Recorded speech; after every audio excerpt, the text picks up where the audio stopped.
Fui al banco con las piernas hinchadas y el alma ya cansada. Solo quería sacar 20 euros. Lo juro. 20.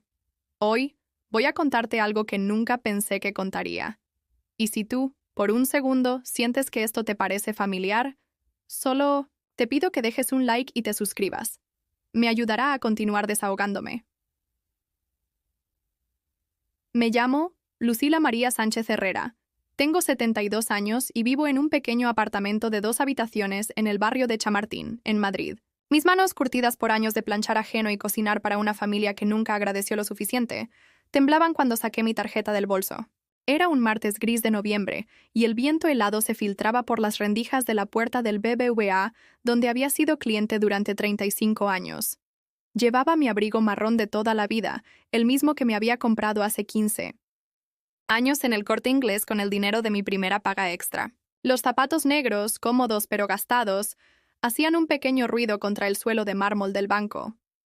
El olor a limpiador industrial y papel nuevo me llenaba la nariz mientras esperaba mi turno en la cola, observando a los jóvenes ejecutivos, con sus trajes impecables y teléfonos que valían más que mi pensión de 3 meses. Cuando llegué al mostrador, la cajera, una joven de unos 25 años con uñas acrílicas como pequeñas dagas pintadas de rojo, me miró con esa sonrisa profesional que no llega a los ojos. Le entregué mi tarjeta con la misma naturalidad de siempre, esperando retirar esos 20 euros que necesitaba para comprar algo de comida y pagar el recibo de la luz que se vencía al día siguiente. Pero entonces frunció el ceño. Sus dedos se movían rápidamente sobre el teclado, tecleando con una urgencia que no entendía. Levantó la vista hacia mí, después hacia la pantalla, después hacia mí otra vez. Su expresión había cambiado completamente. Ya no era la sonrisa automática del servicio al cliente. Era algo más serio, algo que me hizo sentir un vacío en el estómago. «Disculpe un momento, señora», me dijo, y se levantó para hablar con un compañero que estaba en el escritorio de al lado.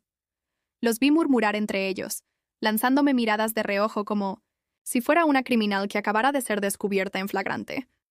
El corazón se me aceleró sin que supiera por qué. Otros clientes comenzaron a hacer fila detrás de mí y podía sentir su impaciencia, sus susurros, su prisa. Yo solo quería mis 20 euros y volver a casa a prepararme un té y ver las noticias de la tarde. El supervisor, un hombre de mediana edad con barriga prominente y corbata azul que se veía apretada alrededor de su cuello, se acercó al mostrador con una expresión grave que me erizó la piel. Sus ojos pequeños y calculadores me evaluaron de arriba a abajo, como si tratara de resolver un puzzle complejo. «Señora Lucila Sánchez, ¿verdad?», preguntó, aunque ya conocía la respuesta. «¿Podría acompañarme a una sala privada? Necesitamos hablar sobre su cuenta». Mi primera reacción fue de confusión total. En todos mis años como cliente nunca me habían pedido ir a una sala privada para nada. Los trámites simples siempre se hacían en el mostrador, con discreción y rapidez. Esto era diferente. Esto tenía el aire de algo malo, algo que requería privacidad porque iba a ser doloroso. «¿Ha pasado algo? Solo quiero retirar 20 euros», le dije con voz temblorosa. «Por favor, acompáñeme», insistió, indicándome que lo siguiera hacia el fondo del banco. La sala era pequeña, con paredes beige y un escritorio de melanina que había conocido. Mejores días. Olía a café frío y a los nervios de miles de personas que habían pasado por allí antes que yo, recibiendo noticias que probablemente no querían escuchar. Me senté en una silla de plástico incómoda mientras él revisaba algunos papeles y tecleaba en su computadora con la lentitud exasperante de quien está a punto de comunicar algo terrible. «Señora Lucila María Sánchez Herrera», empezó sin mirarme directamente a los ojos. «Según nuestro sistema, su cuenta ha sido bloqueada por impago de un crédito hipotecario. Usted debe 162.000 euros». Las palabras flotaron en el aire como humo tóxico. Por un momento, creí haber escuchado mal. Mi cerebro se negaba a procesar la información. 162.000 euros. Una cifra que ni en mis sueños más locos había visto junta en mi vida. Una cantidad que superaba todo lo que había ganado en los últimos 10 años trabajando como empleada doméstica en casas de familias acomodadas del barrio de Salamanca. Me reí.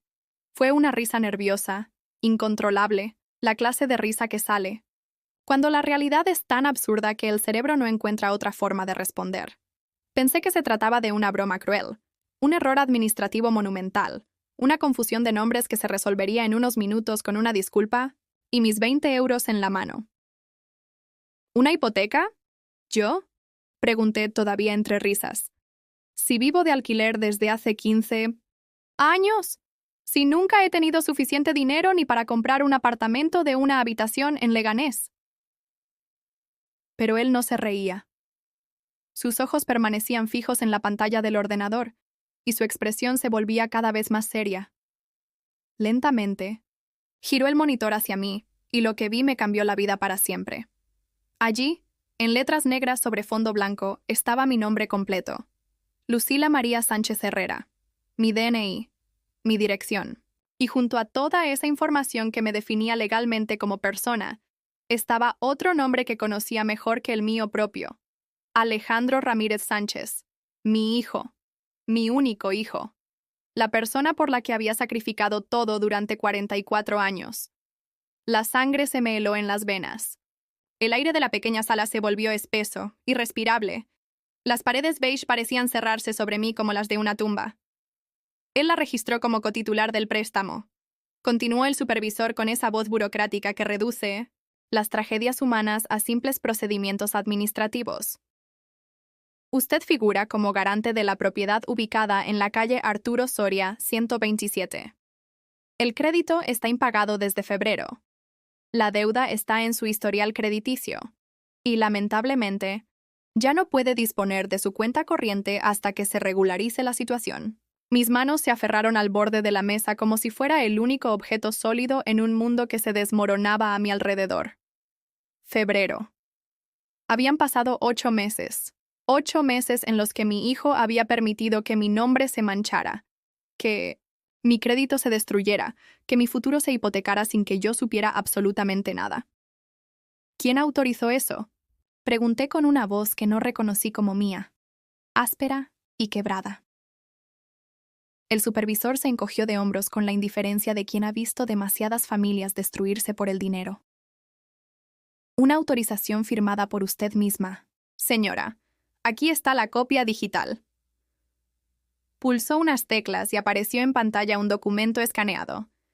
Mi nombre estaba allí, en la línea de firma, Lucila María Sánchez Herrera. Pero mientras miraba esos trazos que supuestamente eran míos, supe con certeza absoluta que esa firma había salido de otra mano. No era mi manera de escribir la L de Lucila, ni la forma en que siempre había firmado la H de Herrera. Esa firma era una mentira.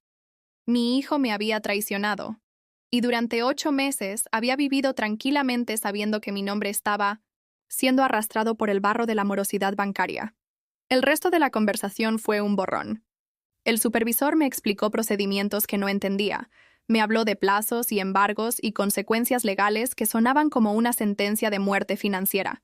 Yo asentía mecánicamente, pero por dentro estaba gritando. Salí de esa oficina, con las piernas temblando y el alma hecha pedazos, cargando en el bolso una copia de los documentos que demostraban que mi propio hijo me había convertido en cómplice involuntaria de su irresponsabilidad. Los 20 euros que había ido a buscar ya no importaban. Nada importaba excepto la traición que acababa de descubrir. En la calle, Madrid seguía siendo Madrid. Los autobuses rojos pasaban por la Gran Vía cargados de gente que tenía lugares. ¿A dónde ir? Los turistas caminaban por las aceras con sus mapas y sus sonrisas. Los niños salían de los colegios con sus mochilas y sus risas inocentes. El mundo continuaba su marcha normal mientras el mío se había detenido para siempre en una sala pequeña y beige, donde había aprendido que el amor de madre no garantiza el respeto de hijo. Llegué a casa como un fantasma arrastrando los pies por las escaleras del edificio donde había vivido los últimos 15 años. Cada escalón se sentía como una montaña, cada respiración como un esfuerzo sobrehumano. Mis vecinos del segundo piso estaban discutiendo otra vez sobre el volumen de la televisión, pero sus voces me llegaban como ecos lejanos, como si viniera de otro mundo donde los problemas normales todavía importaban. En mi pequeño salón, con sus paredes amarillentas que una vez pensé pintar de blanco, pero nunca tuve el dinero para hacerlo, me desplomé en el sofá de segunda mano que había comprado en Wallapop 3 años atrás. Las fundas estaban descoloridas, pero seguían siendo cómodas, y habían sido testigo de tantas tardes solitarias viendo Pasapalabra y Sálvame, tratando de llenar el silencio que se había vuelto mi compañía más constante. Sobre la mesita, de centro estaban las fotos que siempre habían sido mi tesoro más preciado. Alejandro de bebé, sonriendo sin dientes en mis brazos cuando yo tenía apenas 28 años y creía que ser madre soltera era lo más difícil que me tocaría vivir. Alejandro el día de su graduación del instituto, con esa sonrisa orgullosa que me hizo llorar de felicidad durante toda la ceremonia. Alejandro el día de su boda, elegante con su traje gris, abrazándome mientras me susurraba: «Gracias por todo, mamá. Sin ti nunca habría llegado hasta aquí. Sin ti nunca habría llegado hasta aquí».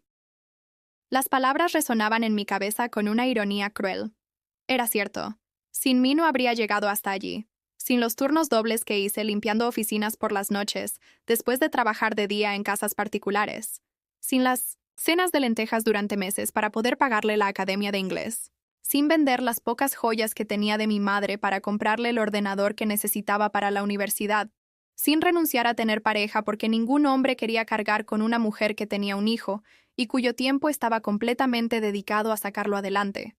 Pero ahora ese mismo hijo, ese hombre de 44 años que se había convertido en ingeniero informático gracias a mis sacrificios, me había usado como garantía de sus deudas sin consultarme siquiera.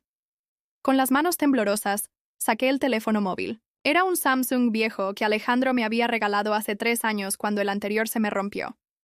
«Para que estemos siempre comunicadas, mamá», me había dicho entonces. Qué irónico que ahora fuera a usar su regalo para confrontarlo por su traición. Marqué su número. Los tonos sonaron 1, 2, 3 veces. Por un momento temí que no fuera a contestar, que hubiera decidido evitarme ahora que su engaño había sido descubierto. Pero finalmente escuché su voz. Esa voz que conocía mejor que la mía propia. La misma que me había llamado mamá por primera vez cuando tenía 11 meses. «¿Diga?», contestó con esa prisa que siempre tenía cuando estaba en el trabajo. «Alejandro, soy yo, tu madre». Un silencio. «Ah, hola mamá. ¿Todo bien? Estoy un poco liado ahora. ¿Puede ser rápido?». La naturalidad en su voz me desconcertó. Hablaba como si fuera un martes normal, como si no hubiera una bomba de 162.000 euros explotando en mi vida. «Fui al banco hoy», le dije, intentando mantener la voz firme. Otro silencio. Pero esta vez diferente. Un silencio que se alargaba, pesado, cargado de culpa. «¿Ah, sí?», preguntó finalmente, y pude escuchar que su respiración había cambiado. «Alejandro, usaste mi nombre, mi firma. Me metiste en una deuda de 162.000 euros que ni sabía que existía». El silencio ahora era ensordecedor.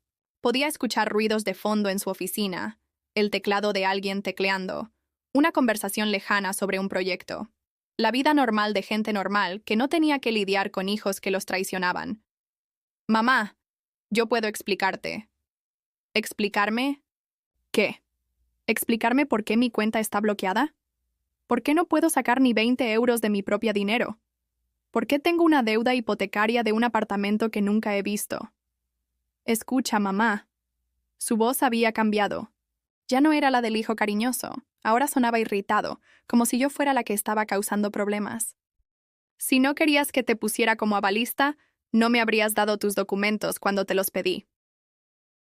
Sus palabras me golpearon como una bofetada.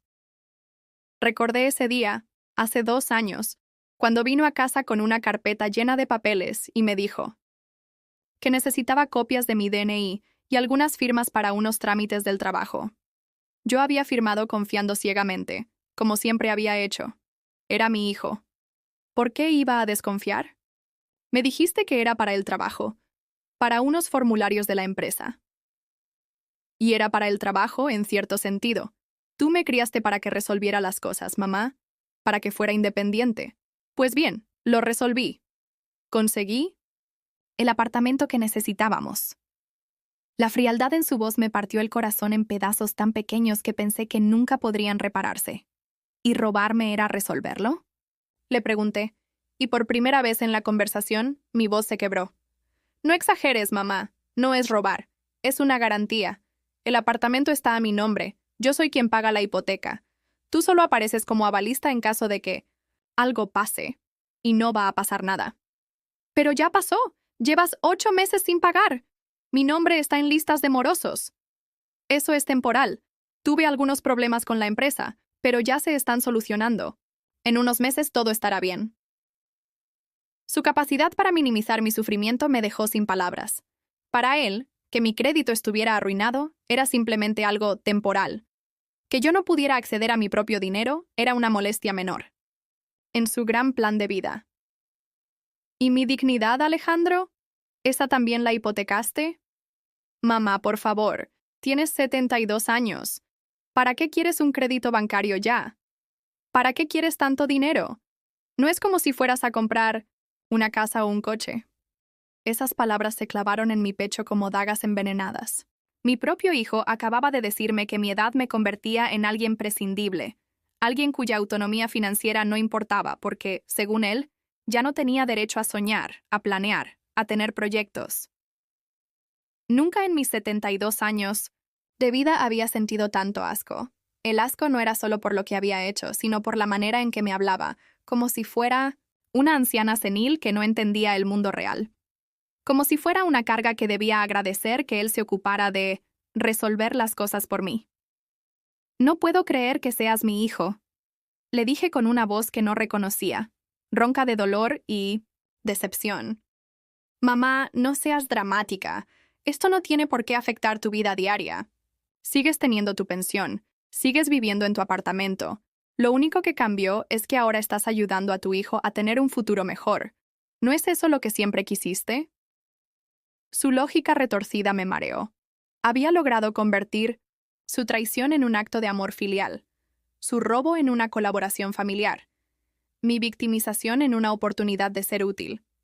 Era un maestro de la manipulación, y yo había sido la alumna más ingenua de su clase durante 44 años. Alejandro, voy a colgar. Necesito pensar. Mamá, espera. No hagas nada precipitado. Podemos hablar de esto cuando esté más tranquilo.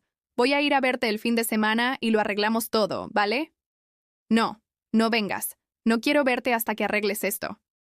En mí no te chichincha. ¿Serio? ¿Me vas a castigar como si fuera un niño de 5 años?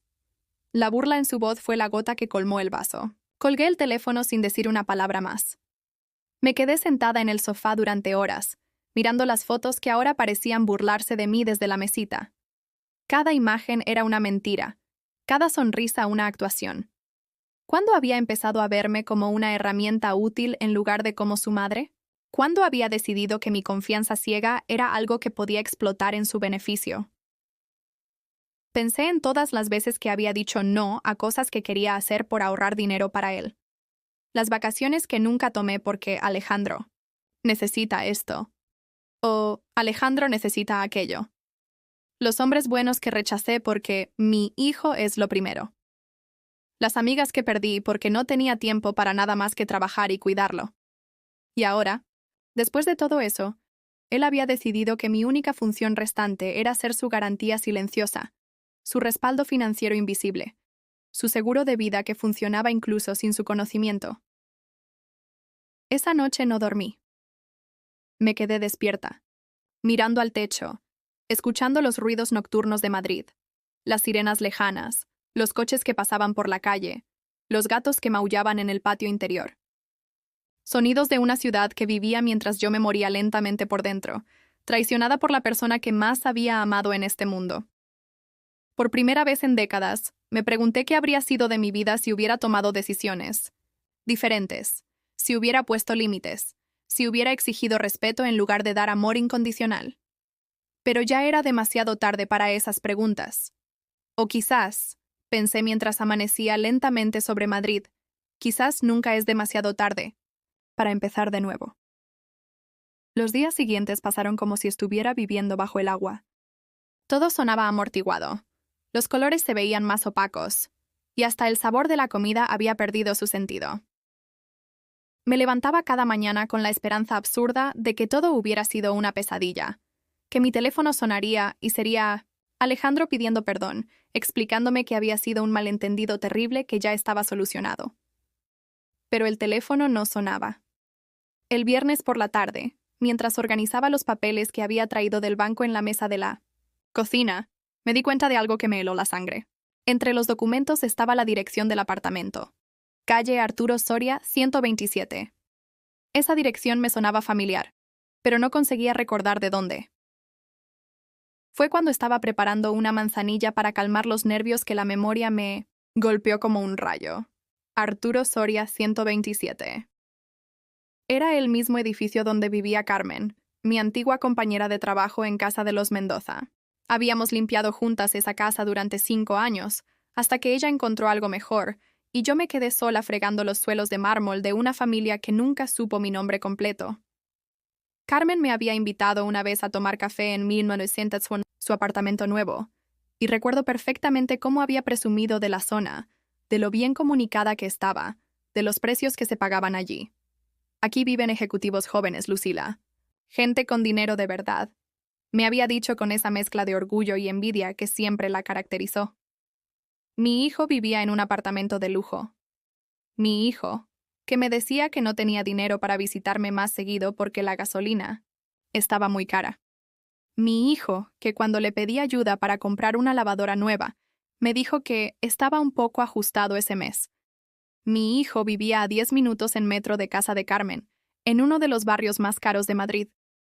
La realización fue como recibir una puñalada en el estómago. No solo me había utilizado como avalista sin mi conocimiento, sino que había estado viviendo una vida de privilegios mientras yo contaba cada euro para llegar a fin de mes. Mientras yo compraba la carne picada más barata del Mercadona y la mezclaba con lentejas para que durara más, él tenía un apartamento que costaba más de lo que yo había visto en toda mi vida.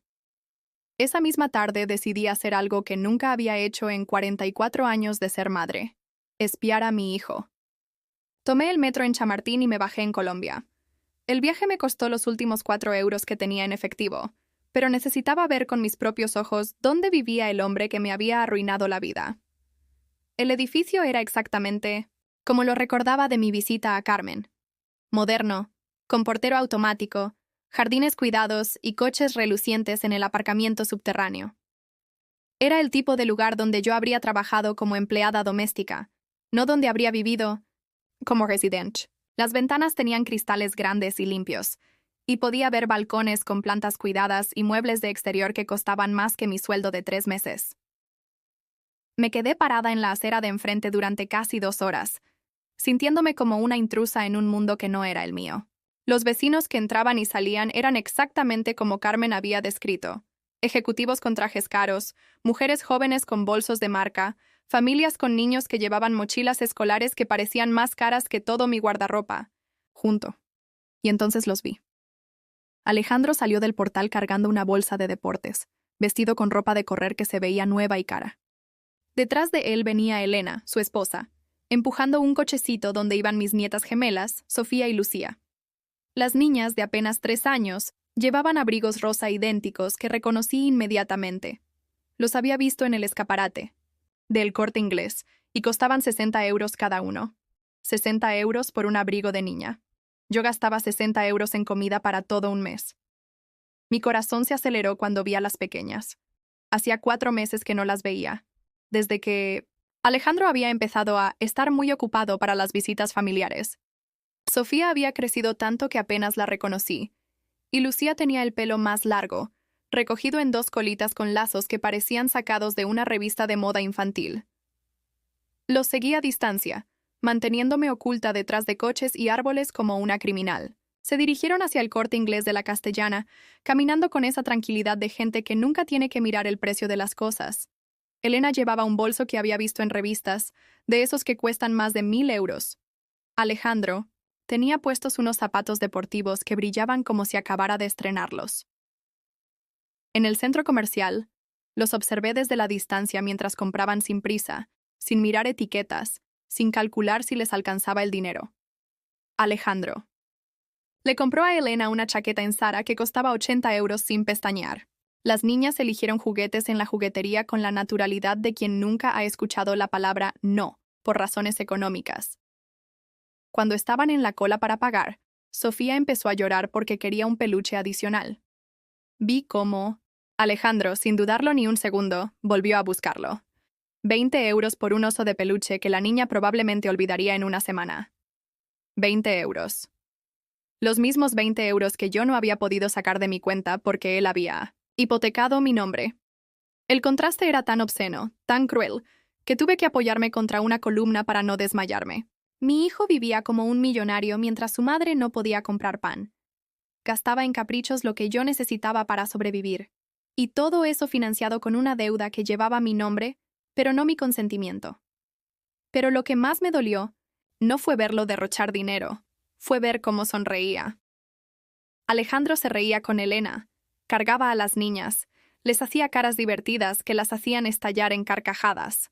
Era el padre cariñoso, el esposo atento, el hombre feliz que yo había criado con tanto sacrificio.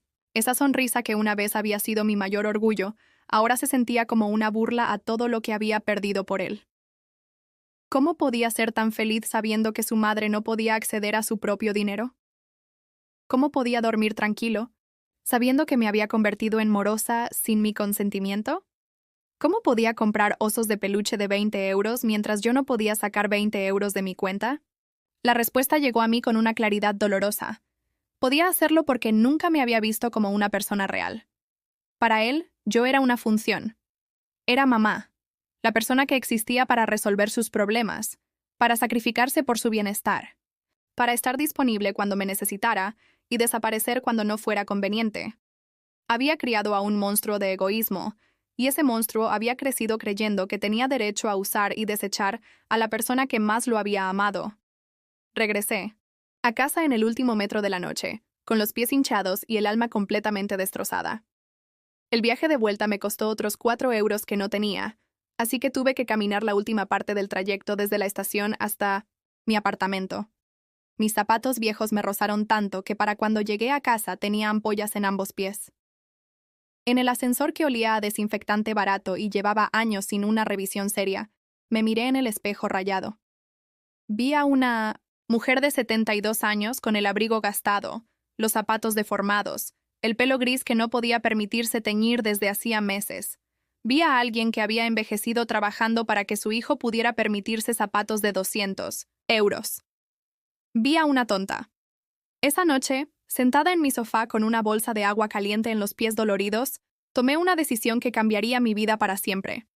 Saqué todas las fotos de Alejandro que tenía por la casa, las de la mesita, las del aparador, las que tenía pegadas en la nevera, y las puse en una caja de zapatos. No las tiré porque no soy cruel, pero las guardé porque ya no quería ver su cara fingiendo ser el hijo que nunca fue. Mientras cerraba la caja, recordé algo que mi madre me había dicho cuando yo tenía 20 años, y estaba embarazada y asustada. Lucila, los hijos no son una inversión. Si los tratas como tal, te van a decepcionar. Pero si los amas sin esperar nada a cambio, al menos tu amor será puro. Mi madre había estado equivocada en una cosa. Sí había esperado algo a cambio. No dinero, no lujos, no favores. Solo respeto. Solo honestidad. Solo que me tratara como una persona digna de consulta antes de hipotecar su vida con la mía. Y había recibido traición, mentiras y manipulación. Era hora de dejar de ser la madre perfecta de un hijo imperfecto. Era hora de aprender a ser Lucila, a secas. Sin apellidos, que llevaran su nombre sin funciones que cumplir para su beneficio. Por primera vez en 44 años, iba a poner mi propia vida primero, aunque no supiera aún qué significaba eso exactamente. Una semana después de mi visita al barrio de Alejandro, ocurrió algo que no esperaba. Mi cumpleaños número 73 llegó con la puntualidad de siempre, pero esta vez nadie se acordó. Durante 72 años, el 15 de noviembre había sido una fecha marcada en rojo en el calendario de mi hijo. Desde que era pequeño, me despertaba cantando «Cumpleaños feliz», desafinando adorablemente, con algún dibujo hecho en el colegio o una flor que había arrancado del parque. Cuando creció, las sorpresas se volvieron más elaboradas. Cenas, en restaurantes que él elegía cuidadosamente, regalos que había ahorrado durante meses para comprarme, tarjetas escritas a mano con palabras que me hacían llorar de emoción. Incluso después de casarse con Elena, Alejandro nunca había olvidado. Mi cumpleaños Los últimos 5 años habían venido siempre con las niñas, convirtiendo mi pequeño salón en una fiesta improvisada, donde Sofía y Lucía cantaban canciones que habían aprendido en el jardín de infancia, mientras yo les servía el bizcocho, que había horneado especialmente para la ocasión. Pero este año, el 15 de noviembre, amaneció gris y silencioso, como cualquier otro día. Me desperté a las 7 de la mañana con esa expectativa infantil que me daba vergüenza reconocer.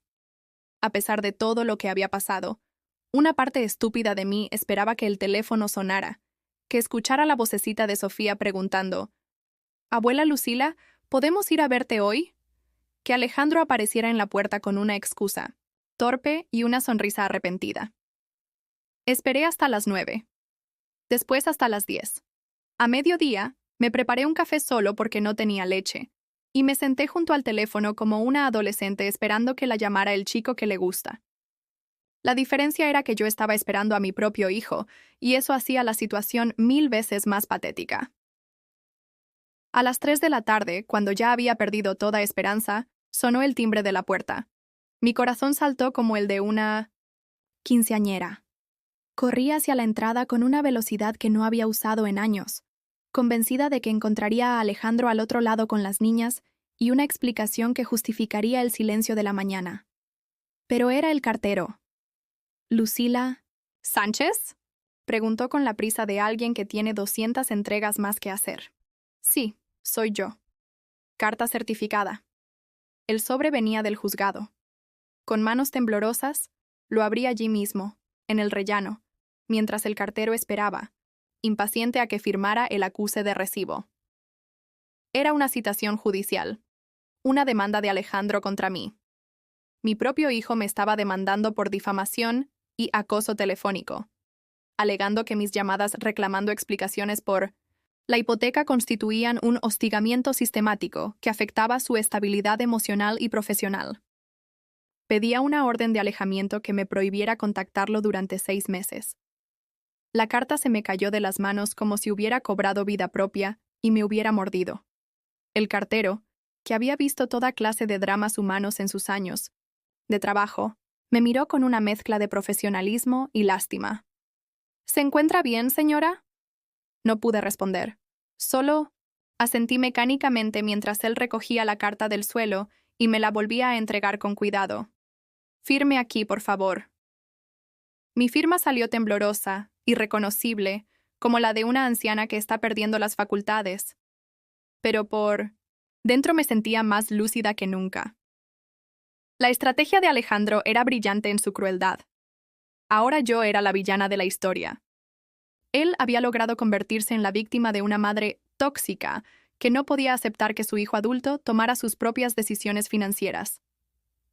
Cerré la puerta y me quedé de pie en el pasillo durante no sé cuánto tiempo, sostiendo la carta como si fuera una serpiente venenosa. Mi cumpleaños se había convertido en el día en que mi hijo me regaló una demanda judicial. La ironía era tan perfecta que habría sido divertida si no fuera tan devastadora. Esa tarde, desesperada por hablar con alguien, decidí llamar a Sensei Elena. Quizás ella no sabía nada de la demanda. Quizás podía hacerla entender que yo solo quería explicaciones, no crear problemas. Quizás, como madre de mis nietas, tendría algo de compasión por una abuela que solo quería entender por qué había sido traicionada. Elena contestó al segundo tono, pero su voz sonó extraña, tensa. «¿Diga?» «Elena, soy Lucila, la madre de Alejandro». Un silencio helado. «Sé quién eres. Necesito hablar contigo. Ha pasado algo terrible con...». «Lucila, no puedo hablar contigo». «¿Cómo que no puedes? Soy la abuela de tus hijas». «Alejandro. Me ha contado lo que has estado haciendo. Las llamadas, las amenazas». «¿Qué amenazas? Yo nunca he amenazado a nadie». «El acoso tiene que parar, Lucila. Estás causando problemas en nuestro matrimonio, estrés a los niños, problemas en el trabajo de Alejandro. Esto no puede seguir así». La conversación se estaba volviendo surrealista. Elena me hablaba como si fuera una acosadora, una mujer desequilibrada que perseguía a una familia inocente. La realidad se había invertido por completo. «Elena, él usó mi nombre para hipotecar un apartamento. Tengo una deuda de 162.000 euros que no sabía que existía. ¿Eso te parece normal? Lo que me parece normal es que apoyes a tu hijo en lugar de crear drama familiar por dinero. La frase me golpeó como un puñetazo. Elena había reducido mi traición a drama familiar por dinero, como si fuera una madre mezquina que no quería ayudar a su hijo exitoso. No, es drama por dinero. Es que me mintió. Me robó la identidad. Nadie te robó nada. Firmaste los papeles voluntariamente. Porque me dijo que eran para otra cosa. Lucila, ya tienes 73 años. ¿No es hora de que dejes que tu hijo adulto maneje sus propios asuntos sin meterte? Otra vez la edad como argumento para descalificarme. Otra vez la insinuación de que ser mayor me convertía en alguien cuya opinión no importaba, cuyas emociones no eran válidas, cuya autonomía no merecía respeto. ¿Y mis nietas? ¿Ellas también piensan que soy un estorbo? Las niñas están confundidas, Lucila. Sofía preguntó por qué el abuelo y la abuela ya no vienen a visitarnos juntos, y no sabemos qué decirle. Mi corazón se partió. Elena se refería a su padre, que las niñas llamaban abuelo, y que las visitaba cada fin de semana con regalos y sonrisas. Yo me había convertido en la abuela problemática, la que creaba tensiones familiares, la que era mejor mantener a distancia. Elena, por favor. Solo quiero ver a las niñas, solo una vez, para explicarles que las amo y que nada de esto es culpa suya. No puedo permitir eso, Lucila. Alejandro y yo hemos decidido que es mejor mantener a las niñas alejadas de esta situación hasta que se resuelva. ¿Hasta que se resuelva? ¿Y cómo se supone que se resuelva si él me ha demandado para que no pueda hablar con él? Eso tendrás que resolverlo con tu abogado. Mi abogado. Como si yo tuviera dinero para un abogado. Como si una mujer de 73 años con la cuenta bloqueada pudiera permitirse gastos legales para pelear contra su propio hijo. Elena, ¿alguna vez te preguntas si esto está bien? ¿Si es justo lo que me están haciendo? Por primera vez en la conversación, Elena hizo una pausa larga. Por un momento, creí que había logrado hacerla reflexionar, que su humanidad iba a emerger por encima de la lealtad ciega a su marido. Lucila, lo que me pregunto es por qué una madre no puede alegrarse del éxito de su hijo. ¿Por qué? ¿Tienes que convertir todo en un conflicto? Alejandro ha trabajado muy duro para llegar donde está. El apartamento, el trabajo, la estabilidad que les da a sus hijas. ¿No deberías estar orgullosa en lugar de resentida? La conversación había llegado al punto donde ya no tenía sentido continuar. Elena había comprado completamente la narrativa de Alejandro. Yo era la madre tóxica que envidiaba el éxito de su hijo, la anciana problemática que no podía aceptar que ya no era el centro de su vida. ¿Sabes qué, Elena? Tienes razón. Ya no voy a molestarlos más. Me alegra escuchar eso. Sí, van a tener lo que siempre quisieron. Una vida sin la abuela Lucila. Colgué el teléfono antes de que pudiera responder. Me quedé sentada en el sofá hasta que oscureció, sin encender las luces, sin cenar, sin hacer nada más que procesar la magnitud de lo que acababa de perder. No solo había perdido a mi hijo, había perdido a mis nietas, que crecerían pensando que su abuela era una mujer problemática que había elegido alejarse de sus vidas por orgullo. Había perdido mi pasado, porque todos mis recuerdos felices estaban contaminados por la realidad, de lo que Alejandro realmente era. Había perdido mi presente, porque mi cuenta bloqueada y mi nueva condición de demandada me convertían en alguien sin recursos ni reputación. Y había perdido mi futuro, porque los últimos años de mi vida los iba a pasar sola, sin la familia por la que había sacrificado todo. Pero esa noche, en la oscuridad de mi salón, rodeada por el silencio más absoluto que había conocido en décadas, descubrí algo inesperado. Por primera vez en 44 años, nadie esperaba nada de mí. Por primera vez en mi vida adulta, no tenía que fingir estar bien para tranquilizar a nadie.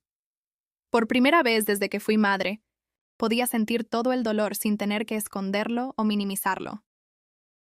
Y ese dolor, aunque era terrible, también era honesto. Era mío. Era real. Y quizás, solo quizás, podía ser el comienzo de algo mejor que la mentira en la que había vivido. Todos estos años. 3 días después de mi cumpleaños solitario, cuando ya había asumido que pasaría el resto de mis días en un limbo legal y emocional, ocurrió algo que no esperaba. Mi vecina Carmen del quinto piso tocó a mi puerta con una propuesta que cambiaría todo. Carmen era una mujer de mi edad, viuda desde hacía 10 años, que siempre había mantenido conmigo una relación cordial pero distante. Sabía que tenía familia en Valencia, que recibía visitas regulares de sus hijos y nietos, y que parecía haber logrado ese equilibrio que yo nunca conseguí. Ser querida sin ser explotada. Lucila, perdona que te moleste, me dijo cuando abrí la puerta, notando seguramente mi aspecto demacrado después de días sin dormir bien. He escuchado algunos rumores en el edificio sobre tu situación. ¿Podemos hablar? La invité a pasar, aunque me daba vergüenza el estado de mi apartamento. Los platos se habían acumulado en el fregadero porque no tenía ánimo para lavarlos, y había ropa por todas partes porque ya no veía sentido en mantener el orden, que había sido mi obsesión durante décadas. Carmen se sentó en mi sofá desgastado y me miró con esa franqueza que solo tienen las mujeres que han vivido lo suficiente para no perder tiempo en rodeos. Lucila, sé que tu hijo te ha metido en problemas con el banco. Las paredes de este edificio son de papel y las conversaciones telefónicas se escuchan. También sé que estás pasando por un momento muy difícil. Me quedé en silencio, avergonzada de que mis vecinos conocieran los detalles de mi humillación familiar. No vengo a chismorrear, continuó Carmen. Vengo porque necesito ayuda con algo, y creo que tú también necesitas ayuda. ¿Has pensado en denunciarlo? La palabra denuncia me producía escalofríos. Significaba convertir mi dolor privado en un espectáculo público, admitir ante extraños que mi propio hijo me había traicionado, exponerme a un proceso legal que no sabía si tendría fuerzas para soportar. ¿Denunciar a mi propio hijo? Pregunté con voz débil. Denunciar a un estafador, me corrigió Carmen con firmeza. Porque eso es lo que es, Lucila. Da igual que sea tu hijo. Un estafador es un estafador. Sus palabras me golpearon como un despertar frío. Durante semanas había estado tratando de entender la situación desde la lógica familiar, buscando excusas, esperando reconciliaciones. Pero Carmen tenía razón. Si un desconocido hubiera hecho lo mismo, ya habría estado en la comisaría haciendo la denuncia. Carmen, no tengo dinero para un abogado. No puedo ni sacar 20 euros de mi cuenta. Para eso vengo a verte, dijo sacando un sobre de su bolso. Mi hijo Miguel es abogado, especialista en derecho penal y estafas familiares. Me ha dicho que puede llevarte el caso sin cobrarte. Nada hasta que recuperes tu dinero. ¿Sin cobrarme? ¿Por qué iba a hacer eso por mí? Carmen sonrió con esa mezcla de tristeza y determinación que reconozco ahora en las mujeres que han aprendido a protegerse. Porque hace 5 años, Miguel tuvo que demandar a su propio hermano por algo parecido. Robó dinero de la herencia de su padre, falsificó documentos, nos mintió durante meses. Miguel dice que estas situaciones son más comunes de lo que la gente cree, pero nadie habla de ellas porque da vergüenza admitir que tu propia familia te ha estafado. La revelación me dejó sin palabras. Carmen, que siempre me había parecido la vecina perfecta con la familia modelo, había pasado por algo similar a lo mío. ¿Y qué pasó? ¿Con tu hijo? ¿El que robó? Fue condenado. Tuvo que devolver todo el dinero más intereses. Y no hablamos desde entonces. Pero ¿sabes qué? Duermo tranquila por las noches porque hice lo correcto. Y mi relación con Miguel se fortaleció porque vio que su madre no era una víctima fácil. Esa tarde, por primera vez en semanas, salí de casa con un propósito. Carmen me acompañó en metro hasta el despacho de su hijo Miguel, ubicado en el distrito de Retiro, cerca del parque que tantas veces había visitado con Alejandro cuando era pequeño, y me pedía que le comprara helados que yo no podía permitirme. Pero compraba igual porque era la única forma que conocía de demostrarle amor.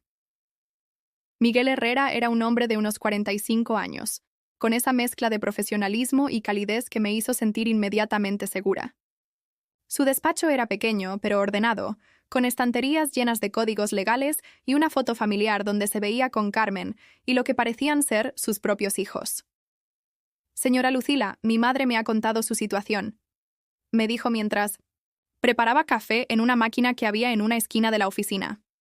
Antes que nada, quiero que sepa que lo que le ha pasado no es culpa suya, y que lo que vamos a hacer es completamente legal y necesario. Me explicó que existía una figura delictiva llamada falsedad documental que aplicaba perfectamente a mi caso. Alejandro había usado mi identidad para firmar contratos sin mi consentimiento real, lo que constituía un delito grave que podía ser castigado con cárcel. También podemos demandarlo por apropiación indebida y estafa, continuó Miguel. El hecho de que sea su hijo no lo exime de responsabilidad legal. Al contrario, el abuso de confianza familiar puede ser considerado un agravante. ¿Pero él puede ir a la cárcel? Pregunté sintiendo una mezcla extraña de terror y satisfacción. Es posible, pero lo más probable es que el juez le imponga una condena condicional siempre que devuelva el dinero y compense los daños causados. Lo importante es que su situación se regularice y que usted recupere el control de sus finanzas. Miguel me mostró formularios, me explicó procedimientos, me habló de plazos y recursos. Por primera vez en semanas, alguien me trataba como una persona inteligente capaz de tomar decisiones importantes sobre su propia vida. ¿Cuánto tiempo tardaría todo esto? Pregunté. Entre 6 meses y un año, dependiendo de si él decide colaborar o si decide complicar las cosas. Pero mientras tanto podemos solicitar medidas cautelares para que recupere acceso a su cuenta y para que él no pueda hacer más operaciones usando su nombre. Cuando salimos del despacho, ya había anochecido, pero me sentía más despierta de lo que había estado en meses. Carmen me invitó a cenar en un pequeño restaurante cerca de su casa, un lugar modesto donde sirven cocido madrileño casero, y donde me di cuenta de que había estado tan centrada en mi dolor que había olvidado cosas básicas como el placer de una conversación sin drama o el sabor de una comida preparada por otras manos que no fueran las mías. ¿Sabes cuál fue el momento en que supe que tenía que denunciar a mi hijo? Me preguntó Carmen mientras compartíamos una botella de vino tinto que costaba menos de lo que Alejandro gastaba en sus zapatos deportivos. ¿Cuál? O cuando me di cuenta de que tenía más miedo de lo que diría la gente que de pasar mis últimos años en la pobreza por culpa de alguien que se suponía que me protegía. Sus palabras resonaron en mi pecho como campanas de iglesia. Durante semanas había estado más preocupada por la vergüenza social de denunciar a mi hijo que por la injusticia real de lo que me había hecho. Carmen, ¿tú crees que soy una mala madre? Creo que eres una madre que crió a un hijo que se convirtió en un mal hombre, me respondió sin suavizar la verdad. Y eso no es lo mismo. Los hijos no son extensiones de nosotras, Lucila. Son personas independientes que toman sus propias decisiones. Y cuando esas decisiones nos lastiman, tenemos derecho a protegernos. Esa noche, volví a casa con una sensación completamente nueva. Por primera vez en 44 años, iba a tomar una decisión importante sin considerar cómo afectaría a Alejandro, sin preguntarme si él me perdonaría, sin calcular el impacto en su bienestar emocional o profesional. Iba a hacer algo por mí. Para mí, sin pedir permiso a nadie. Al día siguiente, temprano en la mañana, volví al despacho de Miguel con todos los papeles del banco, copias de mis conversaciones telefónicas grabadas, que había empezado a hacer por consejo de Carmen, y la demanda que Alejandro había presentado contra mí. Quiero presentar la denuncia, le dije a Miguel sin preámbulos. ¿Está segura? Una vez que iniciemos el proceso, no hay vuelta atrás. Estoy segura. Y por primera vez en décadas, cuando dije esas palabras, realmente las sentí. Miguel redactó la denuncia penal esa misma mañana. Mientras yo firmaba cada página, pude sentir como algo se rompía en mi pecho, pero no era mi corazón. Era la cadena invisible que me había atado durante toda mi vida adulta a la idea de que el amor maternal significaba sacrificio infinito y perdón incondicional. Ya está hecho, me dijo Miguel cuando terminamos. A partir de ahora, la justicia se ocupará de su caso. Usted ya no tiene que cargar sola con esto. Salí de ese despacho siendo una mujer diferente. Ya no era la víctima silenciosa de una estafa familiar. Era alguien que había decidido defenderse, que había elegido la dignidad por encima de la comodidad, que había puesto su bienestar por encima de las expectativas sociales sobre cómo debe comportarse una madre. Por primera vez en 73 años, había aprendido a decir que no.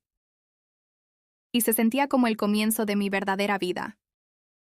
2 semanas después de presentar la denuncia, cuando ya había empezado a acostumbrarme a la extraña sensación de dormir con la conciencia tranquila, recibí una llamada que había estado esperando sin saberlo. Era Alejandro. «Mamá, tenemos que hablar». Su voz sonaba diferente, tensa, sin la arrogancia casual que había caracterizado nuestras últimas conversaciones. ¿Podemos vernos? Es importante. Por primera vez en 44 años de maternidad, no sentí la urgencia automática de decir que sí. No me levanté inmediatamente a preparar café extra. No empecé a planear qué comida podría ofrecerle. No me pregunté si tendría tiempo para limpiar un poco más el apartamento antes de que llegara. ¿De qué quieres hablar?, le pregunté, con una calma que me sorprendió a mí misma. Creo que ya lo sabes.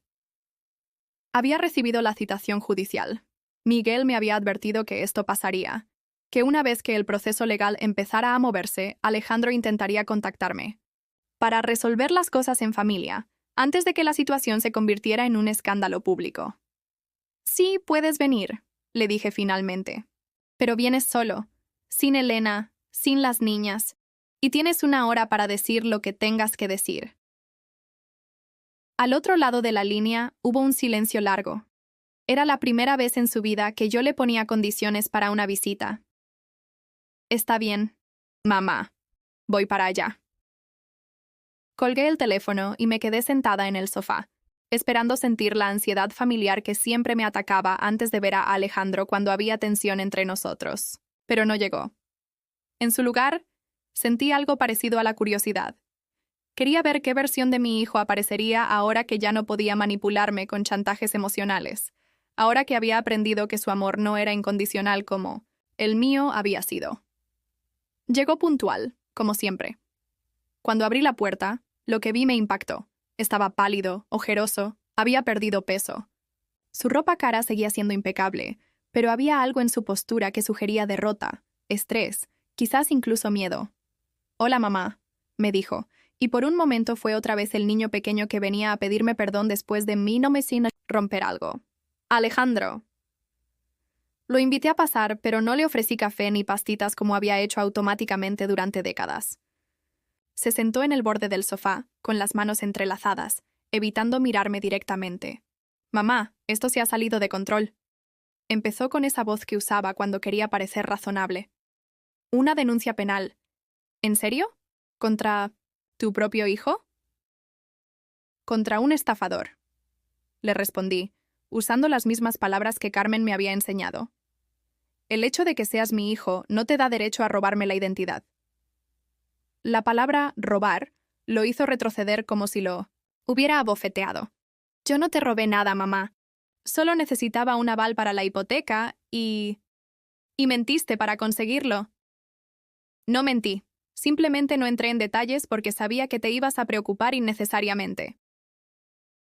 La lógica retorcida era la misma de siempre, pero esta vez no me afectó. Durante semanas de terapia informal con Carmen y conversaciones con Miguel, había aprendido a reconocer la manipulación cuando la veía. «Alejandro, falsificaste mi firma. Usaste mi nombre sin mi consentimiento para contraer una deuda de 162.000 euros.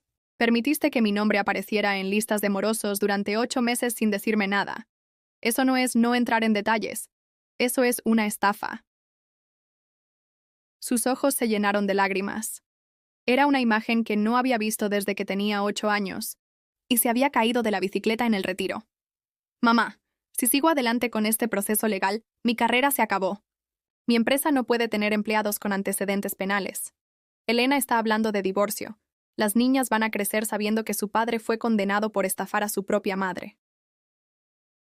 Por primera vez en la conversación, sentí una punzada de dolor. No por él, sino por mis nietas, que iban a pagar las consecuencias de las decisiones de su padre. Debiste pensar en eso antes de firmar por mí. Pensé que lo entenderías. Pensé que querrías ayudarme a progresar. Ayudarte, sí, pero no siendo tu víctima. Se levantó del sofá y empezó a caminar por mi pequeño salón con esa agitación que mostraba cuando las cosas no salían como él esperaba. «Está bien, tienes razón. Metí la pata. Debí consultarte antes. Pero mamá, podemos arreglar esto sin llegar a los tribunales. Puedo conseguir el dinero para pagar la deuda. Puedo transferirte mi parte del apartamento. Podemos solucionarlo en familia. ¿Con qué dinero? Si no tenías dinero para pagar la hipoteca, ¿cómo vas a conseguir 162.000 euros de la nada? Elena tiene algo ahorrado. Sus padres pueden prestarnos. Puedo pedir un adelanto en el trabajo. Toda su vida financiera lujosa había sido construida sobre deudas y préstamos de otros. Ahora quería usar el dinero de sus suegros para tapar el agujero que había creado con mi identidad. Y mientras tanto, ¿quién me garantiza que no vas a volver a usar mi nombre para otra cosa? ¿Quién me asegura que no hay más deudas que no conozco? ¿Quién me compensa por 8 meses de no poder acceder a mi propio dinero? No tenía respuestas para ninguna de esas preguntas. Solo me miraba con esa expresión de cachorro regañado que había funcionado para conseguir perdón durante 4 décadas, pero que ahora me parecía patética en un hombre de 44 años. Mamá, soy tu único hijo. Y yo soy tu única madre. ¿Eso te detuvo cuando decidiste arruinar mi vida? Se derrumbó otra vez en el sofá, cubriéndose la cara con las manos. Durante varios minutos, el único sonido en la habitación fueron sus sollozos. Una parte de mí, la madre que había sido durante toda mi vida adulta, quería consolarlo, abrazarlo, decirle que todo iba a estar bien, pero la mujer que había aprendido a valorarse a sí misma se mantuvo firme. ¿Sabes lo que más me duele?, le dije cuando finalmente se calmó. No es el dinero, no es ni siquiera la traición. Es que me trataste como si fuera tonta, como si fuera tan insignificante que podías hacer lo que quisieras conmigo y yo lo iba a aceptar porque soy tu madre, y las madres aguantan todo. Yo nunca pensé que fueras tonta. Me mentiste sobre qué estaba firmando, me manipulaste, con chantaje emocional cuando descubrí la verdad. Me dijiste que a mi edad ya no necesitaba autonomía financiera. Me demandaste por acoso cuando lo único que hice fue pedirte explicaciones. Si eso no es tratar a alguien como si fuera tonta, no sé qué es. Alejandro levantó la vista y me miró realmente por primera vez desde que había llegado. En sus ojos vi algo que no había visto nunca. Respeto. No el amor condescendiente que le tenía a la mujer que lo había criado, sino el respeto que se le tiene a una persona que se defiende. Mamá, ¿qué tengo que hacer para arreglar esto? Era la pregunta correcta, pero llegaba tarde. Demasiado tarde. Tendrás que hablar con mi abogado, le dije, sintiendo una satisfacción extraña al pronunciar esas palabras. Mi abogado. Era la primera vez en mi vida que tenía representación legal propia. ¿Tu abogado? Miguel Herrera. Puedes contactarlo en su despacho. Pero podemos hablar nosotros, en familia. No, Alejandro, el tiempo de arreglar las cosas. En familia se acabó cuando decidiste que mi familia no merecía honestidad ni respeto. Ahora tienes que tratar conmigo como tratarías con cualquier persona a la que le hayas cometido un delito. Se quedó callado durante un largo rato, procesando que su madre había dejado de ser la víctima fácil que había sido toda la vida.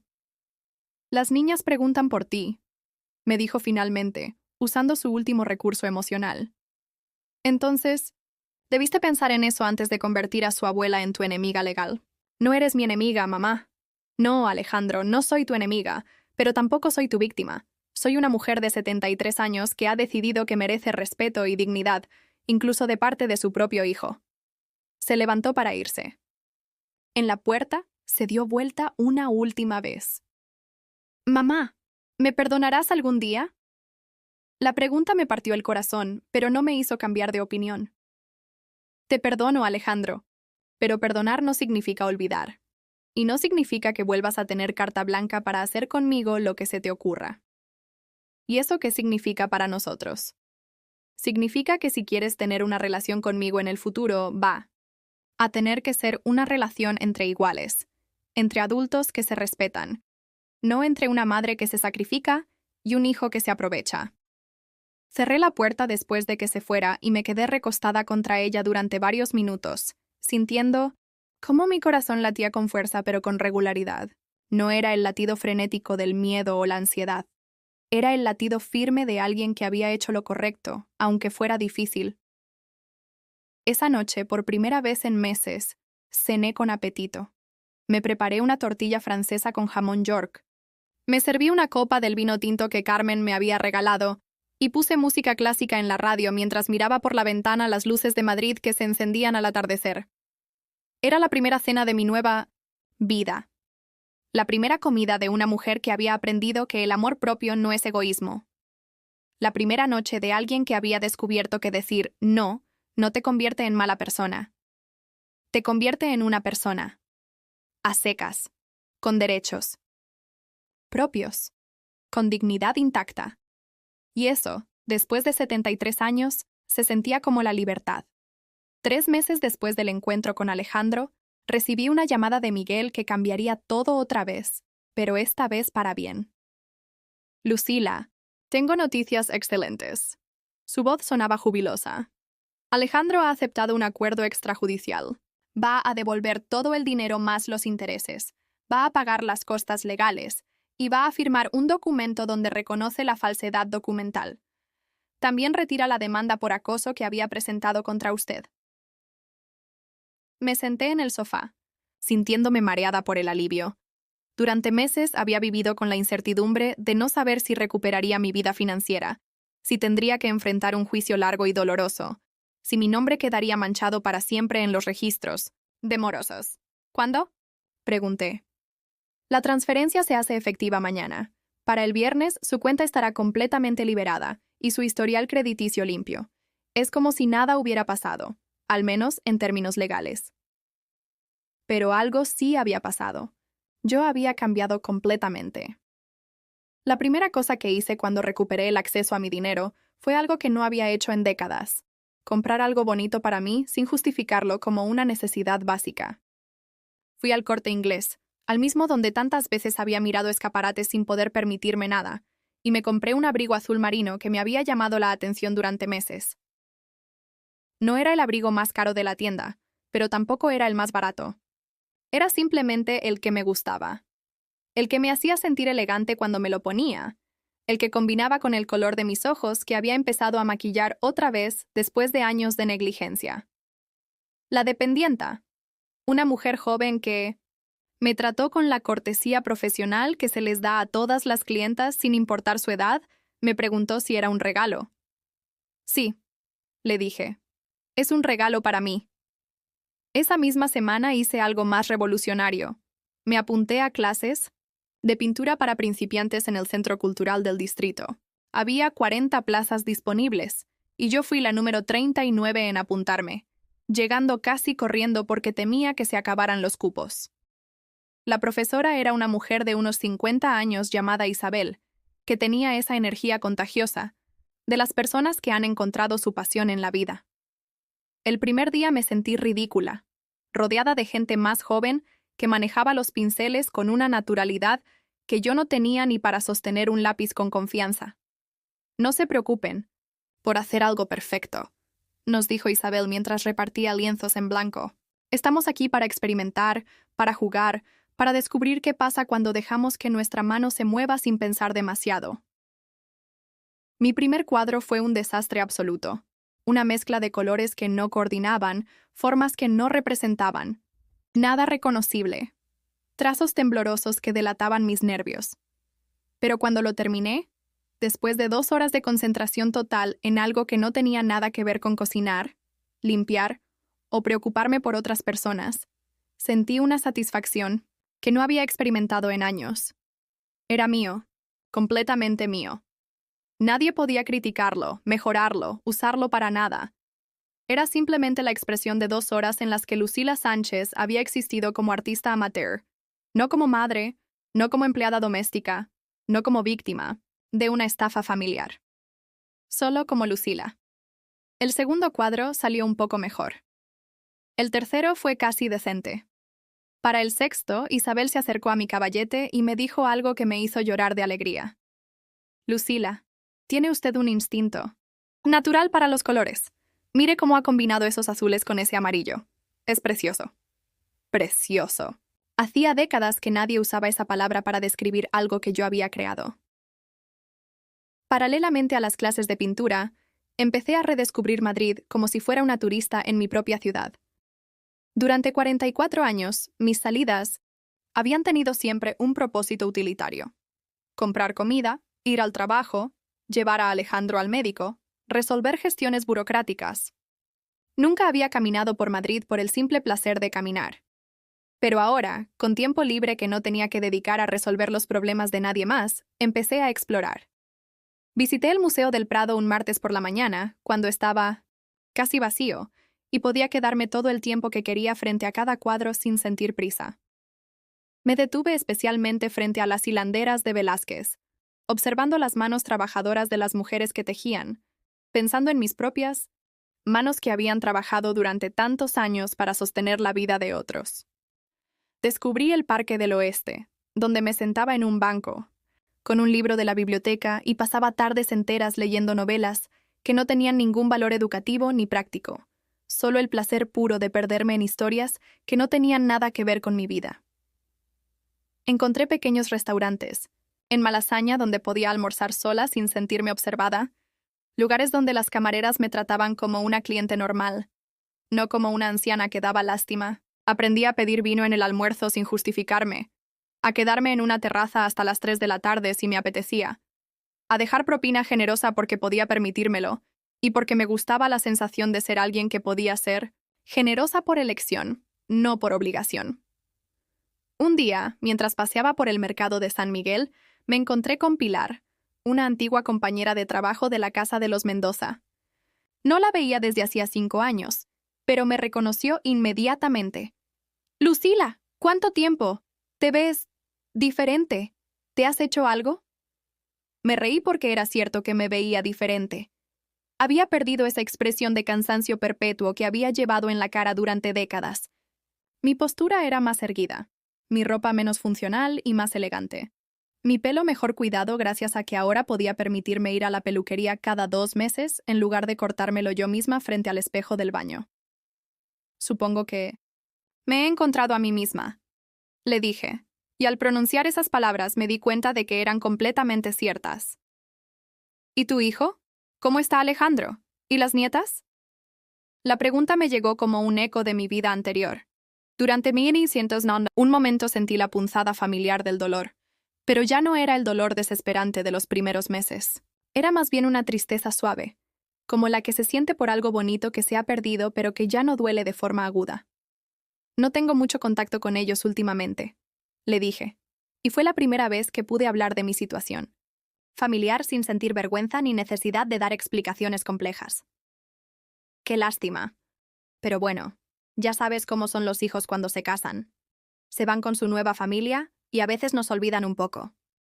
Pilar no tenía idea de lo que realmente había pasado, y yo no sentí necesidad de contárselo. Mi historia con Alejandro ya no definía quién era yo. Era simplemente una parte de mi pasado, dolorosa pero superada, como una enfermedad de la que te has curado pero que te ha enseñado a valorar la salud. Esa tarde, después de despedirme de Pilar, fui a casa y hice algo que no había hecho desde el día que guardé las fotos de Alejandro. Las volví a sacar. Pero esta vez no para torturarme con recuerdos de lo que había perdido, sino para hacer algo creativo con ellas. Las coloqué sobre la mesa de la cocina y empecé a seleccionar las que realmente me gustaban, no por el valor emocional, sino por su calidad artística, por los momentos genuinamente felices que capturaban.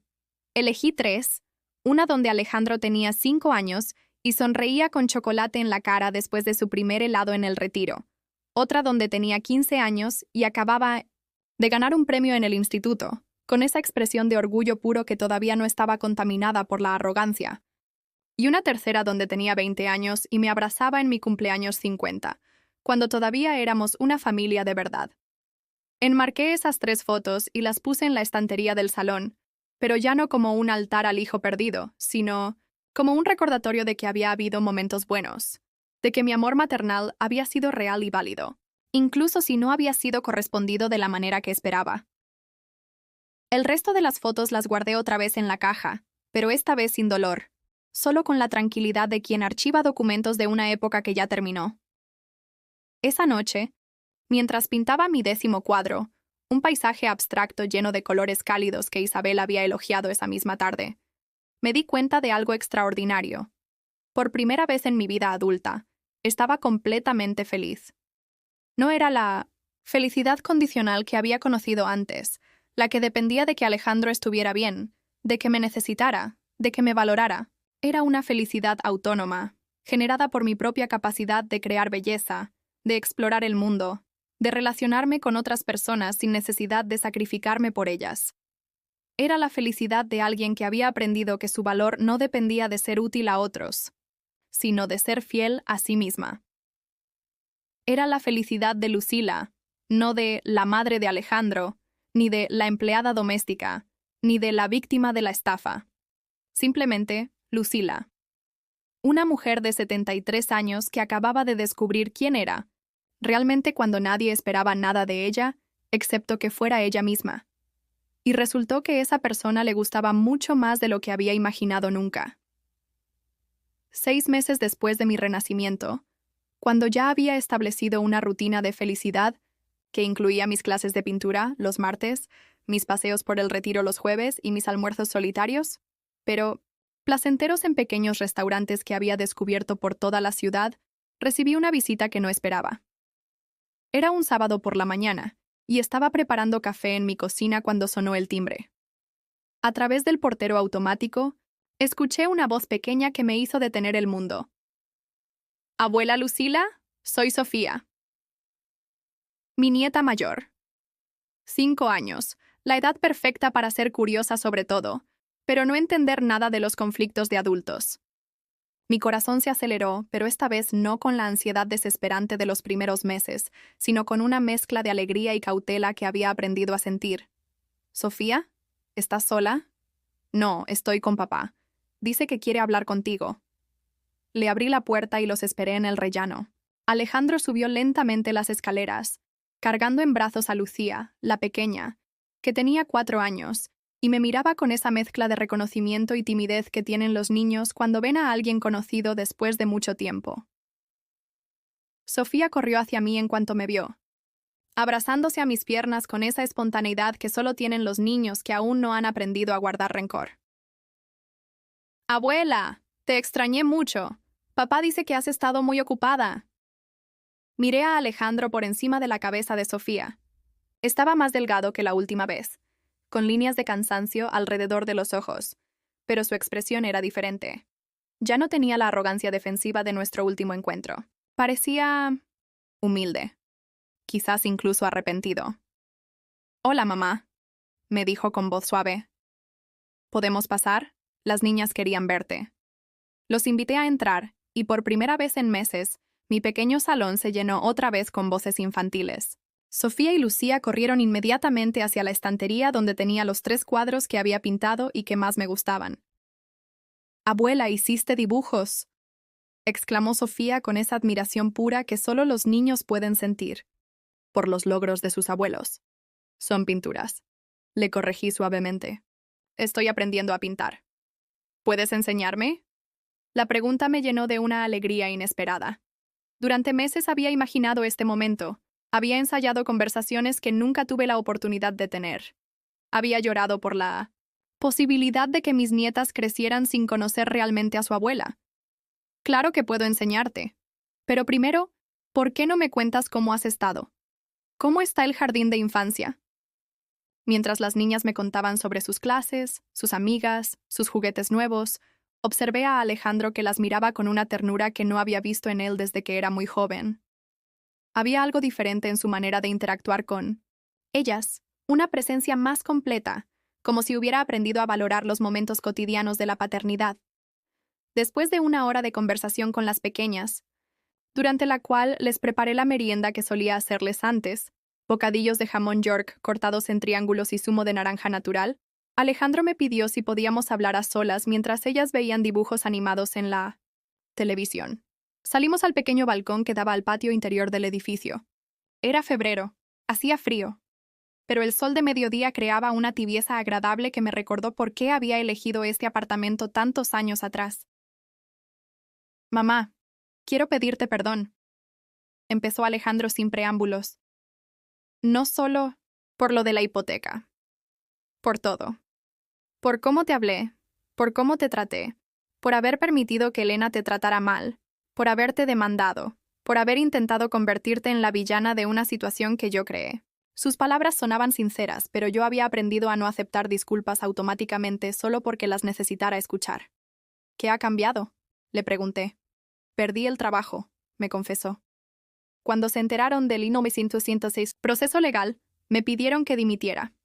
Elena me dejó. Se llevó a las niñas. Pidió la custodia completa. Tuve que vender el apartamento para pagarle la parte que le correspondía en el divorcio y para devolverte el dinero. Ahora vivo en un estudio en Getafe y las veo los fines de semana. La información me impactó, pero no me produjo la satisfacción vengativa que había esperado sentir. En lugar de eso, sentí una tristeza genuina por las consecuencias que sus decisiones habían tenido en la vida de mis nietas. ¿Y cómo están las niñas con todo esto? Confundidas. Sofía pregunta por ti todo el tiempo. No entiende por qué dejaste de visitarlas. Le dije que habías estado enferma, pero es muy lista. ¿Sabe que hay algo más? ¿Por eso viniste? ¿Para que las niñas no hagan más preguntas? Alejandro me miró directamente a los ojos por primera vez en mucho tiempo. Vine porque me di cuenta de que necesito que mis hijas conozcan a la mujer que las ama sin condiciones. Y porque necesito pedirte perdón a la persona que me amó. Sin condiciones durante 44 años y nunca recibió lo mismo a cambio. Sus palabras me tocaron en un lugar que creía cerrado para siempre. No me hicieron perdonar instantáneamente todo lo que había pasado, pero sí me hicieron ver que quizás mi hijo finalmente había aprendido algo de todo este dolor. Alejandro, no puedo volver a ser la madre que era antes. No te estoy pidiendo eso. Te estoy pidiendo que me permitas empezar a ser el hijo que debí ser desde el principio. Volvimos al salón donde las niñas habían encontrado mi caja de pinturas y estaban experimentando con los colores en unas hojas que había sacado de mi blog de dibujo. Sofía había pintado lo que parecía ser una familia. Figuras de colores que incluían 2 adultos pequeños, 2 niñas y una figura más grande que llevaba lo que parecía ser una corona. ¿Quién es esa con la corona?, le pregunté. Eres tú, abuela. Eres la reina porque eres la más importante. La inocencia de su perspectiva me hizo llorar, pero no de tristeza. Era un llanto de alegría mezclado con el reconocimiento de que tal vez, solo tal vez, no había perdido completamente a mi familia. Alejandro se quedó toda la tarde. Jugamos con las niñas, les enseñé técnicas básicas de pintura, les conté cuentos que había inventado cuando él era pequeño y que recordé con una claridad sorprendente. Por primera vez en meses, mi apartamento volvió a sonar con risas genuinas. Cuando llegó la hora de irse, Sofía me abrazó fuerte y me susurró al oído. Abuela, ¿puedo venir a visitarte otra vez? Puedes venir cuando quieras, mi amor. Pero solo si papá me promete que va a respetar las reglas de la casa de la abuela. ¿Qué reglas?, preguntó Alejandro. Honestidad, respeto, y nada de decisiones que me afecten sin consultarme primero. Acepto todas esas reglas. Después de que se fueran, me quedé sentada en el sofá mirando el cuadro que Sofía había pintado. La figura de la reina era desproporcionada, tenía colores que no coordinaban y una sonrisa que ocupaba media cara. Pero era hermoso porque había sido hecho con amor, sin segundas intenciones, sin esperar nada a cambio. Era la primera obra de arte que alguien me había regalado en toda mi vida. Esa noche, mientras preparaba mi cena solitaria, pero ya no triste, reflexioné sobre el camino que había recorrido desde aquel día terrible en el banco hasta este momento de reconciliación parcial con mi familia. Había aprendido que el amor hacia los hijos no tiene que significar sacrificio de la propia dignidad. Había descubierto que poner límites no destruye las relaciones. Las transforma o las termina, pero en ambos casos te libera de la toxicidad. Había entendido que nunca es demasiado tarde para empezar una nueva vida, incluso a los 73 años. Había encontrado que la felicidad que depende solo de ti misma es la única que realmente puedes controlar. Y sobre todo, había aprendido que merecía respeto, amor genuino y honestidad, incluso de parte de las personas que más quería. Mi historia no había terminado con un final de cuento de I-906 hadas donde todo vuelve a ser como antes. Había terminado con algo mejor. Un nuevo comienzo donde yo era la protagonista de mi propia vida, no la actriz secundaria en la vida de otros. Alejandro iba a tener que ganarse mi confianza día a día, visita a visita, decisión honesta tras decisión honesta. Y tal vez lo lograra, o tal vez no. Pero ya no importaba tanto, porque mi bienestar ya no dependía de su capacidad de amarme correctamente. Por primera vez en mi vida, yo me amaba correctamente a mí misma. Y eso era suficiente. ¿Has vivido alguna vez algo parecido a lo que me pasó a mí? ¿Conoces a alguien que haya sido tratada como si su único valor fuera sacrificarse por otros? Cuéntame en los comentarios si esta historia te recordó a alguien especial. Si esta historia te tocó el corazón, déjame un like. Y suscríbete al canal. Quiero que este mensaje llegue a alguien que lo necesite escuchar. Nunca es demasiado tarde para empezar a valorarte como mereces.